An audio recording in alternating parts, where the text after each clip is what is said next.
আমি কখনো কাউকে চিঠি দেই নাই, তবে আমি চিঠি পেতে পছন্দ করি। আমার কাছে প্রেম মানে স্নিগ্ধ, আমার কাছে প্রেম মানে অদ্ভুত সুন্দর একটা সম্পর্ক, আমার কাছে প্রেম মানে অসম্ভব সুন্দর কিছু মুহূর্ত। আমার মনে এখনো কেউ ওইভাবে জায়গা তৈরি করতে পারে নাই যে আমি নিজে তার জন্য লিখব। বড় পর্দায় নিজেকে দেখা, এটা সব শিল্পীরই মনে হয় স্বপ্ন থাকে, আমারও আছে, কিন্তু আমি আগে নিজেকে ওইভাবে প্রস্তুত করি না। বাস্তব জীবনে যদি মানুষকে কাঁদাই অবশ্যই অভিশাপ পেতে হয়। আমি এই জায়গাটাতে অনেক বেশি ভয় পাই। বাস্তব জীবনে আমি মানুষকে কখনো ইচ্ছাকৃতভাবে আঘাত করি নাই, যদিও বা করি আমি বুঝি যে আমার কথার দ্বারা কেউ আঘাতপ্রাপ্ত হয়েছে, আমি পরবর্তীতে যে তার কাছে সরি বলতে দ্বিধা বোধ করি না। কিন্তু অভিনয়ের মাধ্যমে যেটা হয়, যেটা আমাদের বাস্তব জীবনের গল্পগুলাই, সেইগুলাই কিন্তু অভিনয়ের মাধ্যমে আমরা ফুটিয়ে তুলি।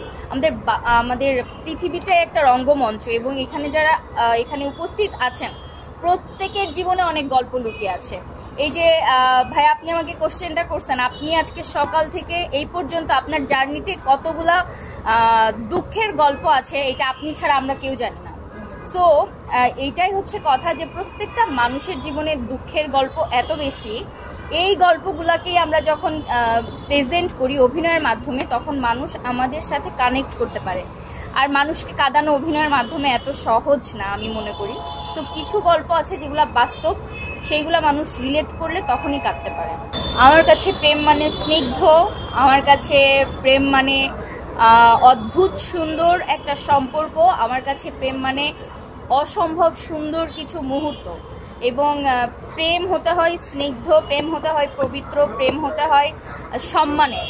ঠিক আছে, যেই প্রেমে মুগ্ধতা নেই সেই প্রেম না আমার কাছে। আমার একটা কাজ রিলিজ হয়েছে, প্রথম প্রেমের চিঠি।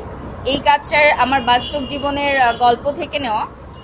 আমি যখন ক্লাস 8-9-এ পড়ি তখন আমার বাসায় চিঠি আসা শুরু করে।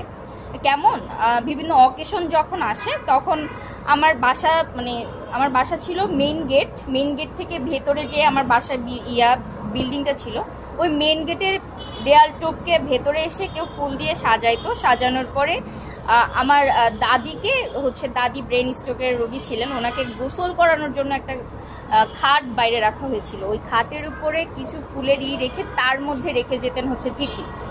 আমার আম্মু পেতেন সকালে উঠান ঝাড়ু দেওয়ার সময় যে। সো আমার একমাত্র উদ্দেশ্য থাকতো ওই চিঠিগুলা কালেক্ট করা, এবং ওই চিঠির শব্দগুলো এত সুন্দর ছিল, আমি চিঠির প্রেমে পড়ে গিয়েছিলাম। কিন্তু এটা আসলে আমার জীবনে একটা ট্র্যাজেডি, জানো, ওই মানুষটাকে খুঁজে পাই নাই, বা সে আমার সামনে কখনো আসে নাই। আমি পড়াশোনার জন্য যখন ঢাকাতে চলে আসি তারপরে আর কখনো এরকম কিছু হয় নাই আমার লাইফে। সো যেহেতু অভিনয় জগতে আছি, তো আমি ভেবেছিলাম যে আমার জীবনে এত সুন্দর একটা গল্প যেহেতু আছে, আমি এই গল্পটা নিয়ে কাজ করব।